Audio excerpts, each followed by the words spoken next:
Hi friends, আমরা আগের ক্লাসে এগ্রিকালচারাল ফাইন্যান্স এবং এগ্রিকালচারাল ফিল্ডে এফডিআই সম্বন্ধে পড়াশোনা করেছি। আজকের ক্লাসে থাকছে আমাদের নতুন টপিক, সেটা হচ্ছে এগ্রিকালচারাল মার্কেটিং।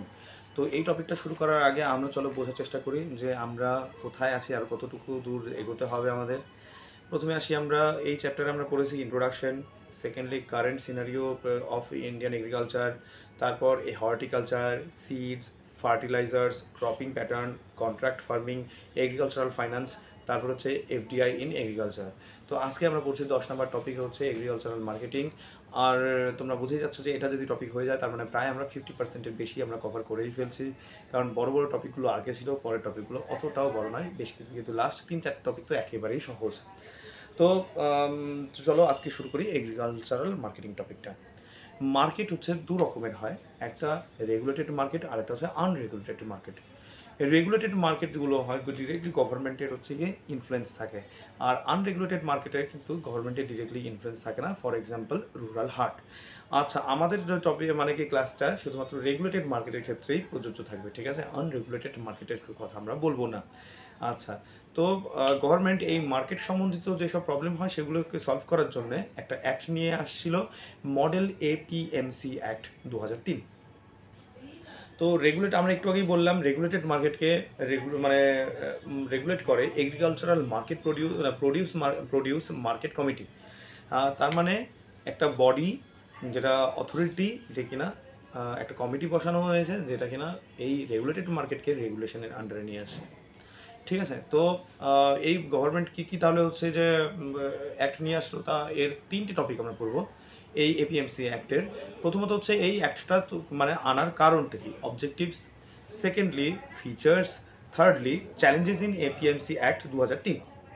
প্রথমে আসি আমরা অবজেক্টিভ, কী কী অবজেক্টিভ আমরা দেখব।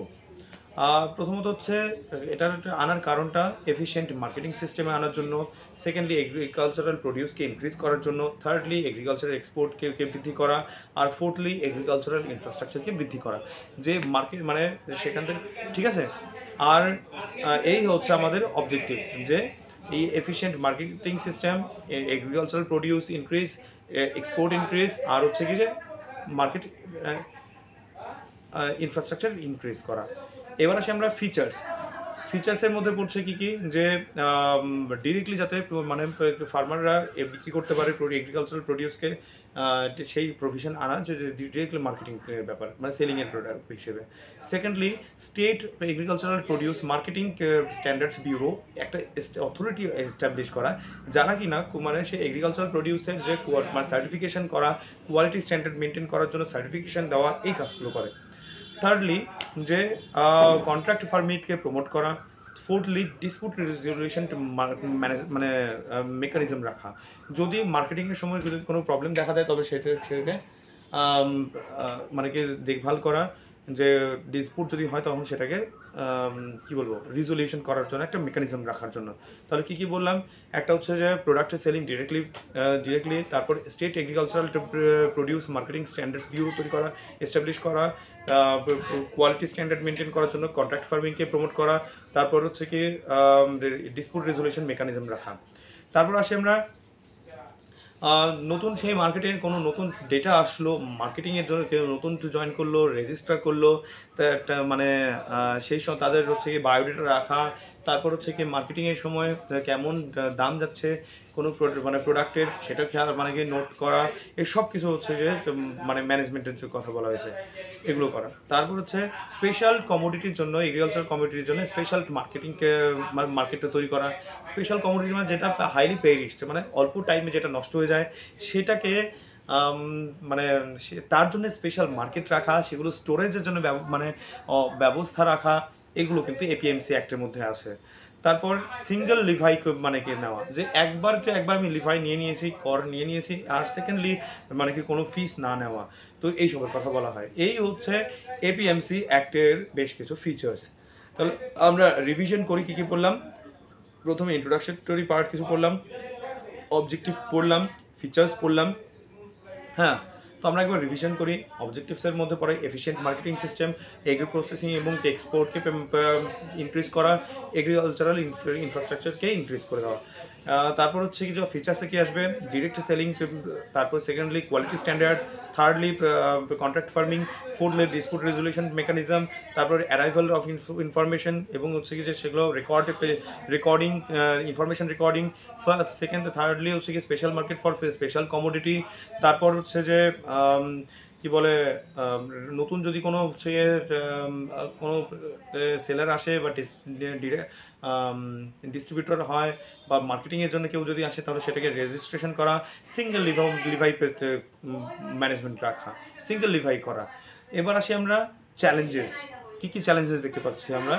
যেসব জায়গায় মানে কি এগুলো প্রবলেম কি, যখন মার্কেটে আমি সুবিধা নিচ্ছি তখন আমি এই কমিটিকে পয়সা দিচ্ছি, কিন্তু মার্কেট ছাড়াও যখন আমি একটু মানে কি আদার্স জায়গাতেও আমি একটু মানে ডিরেক্টলি প্রোডাক্টে সেল করছি, সেখানেও কিন্তু আমাকে একটা রেজিস্ট্রেশন বা সেখানেও আমাকে কিন্তু একটা ফিস দিতে হচ্ছে। এটা কিন্তু নেগেটিভ দিক, যেটা আমি সুবিধা ইউজ করলামই না অথচ আমাকে একটা ফিস দিতে হচ্ছে।